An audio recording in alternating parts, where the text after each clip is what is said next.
ఏదో రకంగా బయటపడటం అనేది చాలా ఇంపార్టెంట్. ఇది ఇప్పట్లో టీడీపీ కార్యకర్తలు అక్కడ ఆగే పరిస్థితి కనిపించట్లేదు. వాళ్ళని కంట్రోల్ చేయటం టీడీపీ అధినేత వల్ల కూడా అయ్యే పరిస్థితి కనిపించట్లేదు. ఒకవేళ టీడీపీ పార్టీ కార్యాలయం నుంచి వీళ్ళందరినీ వెళ్ళిపోమని చెప్పినా కూడా టీడీపీ కార్యకర్తలు ఎక్కడ వెనకదగ్గే అవకాశం కనిపించలేదు. వాళ్ళ మాటల్లో ఆవేశం అదే రకంగా మనకి కనిపిస్తుంది. ఒకసారి అంబటి రాంబాబు ఎంటైర్ వివాదానికి మూల కారణం అక్కడ ఏదైతే ఫ్లెక్సీ వివాదంలో అంబటి రాంబాబు వస్తున్న సమయంలో జరుగుతున్న ఆందోళన క్రమంలో బిగ్ టీవీ రిపోర్టర్ మణి అనే వ్యక్తి అంబటి రాంబాబును మాట్లాడించడానికి మైక్ పెట్టినప్పుడు, బిగ్ టీవీ లోగో పెట్టినప్పుడు ఆయన మాట్లాడిన ఆ బూత్ జాలం, ఆ బూతులు అప్పుడు చంద్రబాబు నాయుడిని తిట్టాల్సిన అవసరమే లేదు. నిజానికి ఆ రకమైన భాష ఎందుకు వాడారు అనేది ఇక్కడ చూడాల్సి ఉంటుంది. సో ఇది తీవ్రమైన వివాదాస్పదమైంది. బిగ్ టీవీ ముందు అంబటి రాంబాబు మాట్లాడిన ఆ వాయిస్ జస్ట్ కొన్ని సెకండ్ల పాటు ఆయన తిట్టింది రికార్డ్ అయింది. అదే విపరీతంగా జనాల్లోకి వెళ్ళిపోయింది. సోషల్ మీడియా మొత్తం ఇప్పుడు బిగ్ టీవీతో మాట్లాడిన అదే బయటకు రన్ అవుతుంది. టీడీపీ కార్యకర్తల ఆవేశానికి కూడా అదే కారణం అవుతోంది. ఒకసారి అసలు వివాదానికి మూల కారణం అంబటి రాంబాబు చంద్రబాబు గారిని ఉద్దేశించి ఏం మాట్లాడారు ఒకసారి ప్లే చేయండి పిసిఆర్.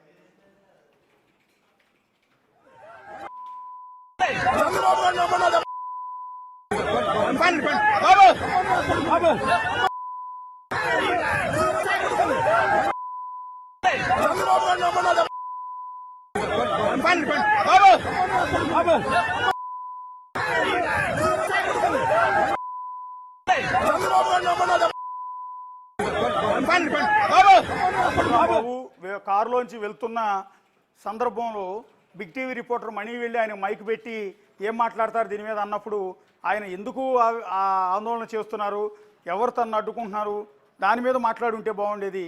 కానీ అందుకు భిన్నంగా ఆయన లం కొడుకులు అంటూ చంద్రబాబు గారి మీద విరుచుకుపట్టడం అది రికార్డ్ అవడం. ఇక్కడ ఒకవేళ బిగ్ టీవీ రిపోర్టరు మణి మైక్ పెట్టకుండా ఉంటే పరిస్థితి వేరుగా ఉండేదేమో. ఇవాళ అంబటి రాంబాబు సేఫ్గా ఉండేవారు, ఇంట్లో డిన్నర్ చేస్తూ ఫ్యామిలీతో హ్యాపీగా ఉండేవాడు. ఇంత టెన్షన్ ఉండేది కాదు, పోలీసులకి ఇంత పని ఉండేది కాదు, ఈ సిచ్యువేషన్ కూడా ఉండేది కాదేమో బహుశా. ఆ నిమిషంలో మా రిపోర్టర్ కనుక మైక్ పెట్టుకోబోయి ఉంటే, మా రిపోర్టర్ రెగ్యులర్గా ఆయన నుంచి ఆయన వెర్షన్ తీసుకునేందుకు మైక్ పెట్టిన సందర్భంలో ఈ రకమైన బూతు పదజాలంతో ఆయన విరుచుకుపడతాడని బహుశా బిగ్ టీవీ రిపోర్టర్ కూడా దాన్ని ఊహించి ఉండడు. సో అది అలా బయటకు వెళ్ళిపోయింది.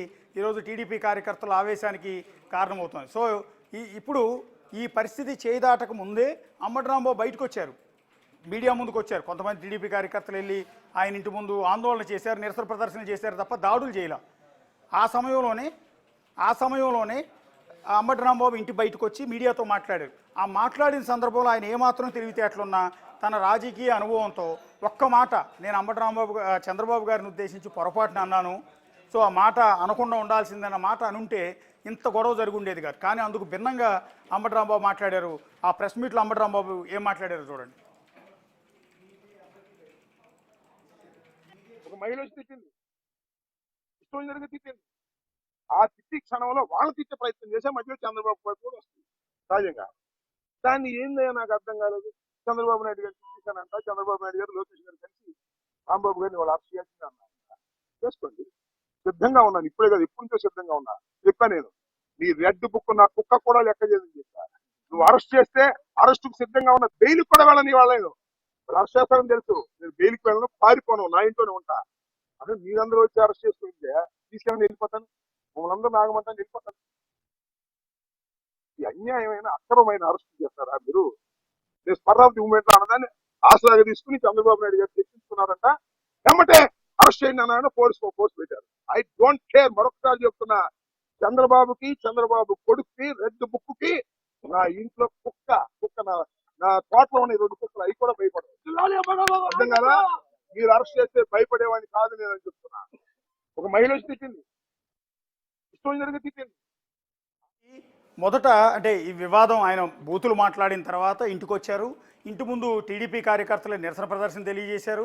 అదే సందర్భంలో వైఎస్ఆర్ కాంగ్రెస్ పార్టీ కార్యకర్తలు అడ్డుకున్నారు. ఒక మహిళా కార్యకర్త టీడీపీ కార్యకర్త చెప్పు చూపించారు. అక్కడ కొంత ఉద్రిక్తమైంది, కానీ దాడి జరగలే ఎక్కడ కూడా.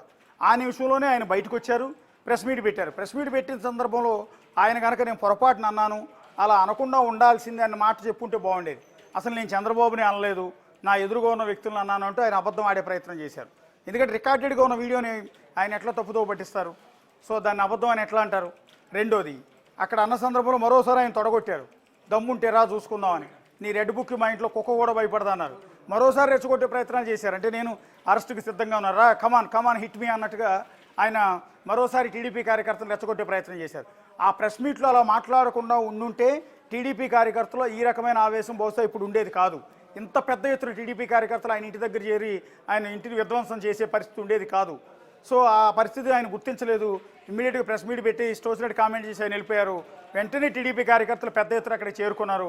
మొత్తం కారులను ధ్వంసం చేశారు, ఇంటిని ధ్వంసం చేశారు, ఫర్నిచర్ ధ్వంసం చేశారు, ఒక విధ్వంసం చేశారు కేవలం ఈ మాటల వల్ల. మొదటన్న మాటలంతా ఒక ఎత్తు అయితే ప్రెస్ మీట్లో మాట్లాడిన మాటలు మరొక ఎత్తు. సో ఒక తప్పు జరిగింది.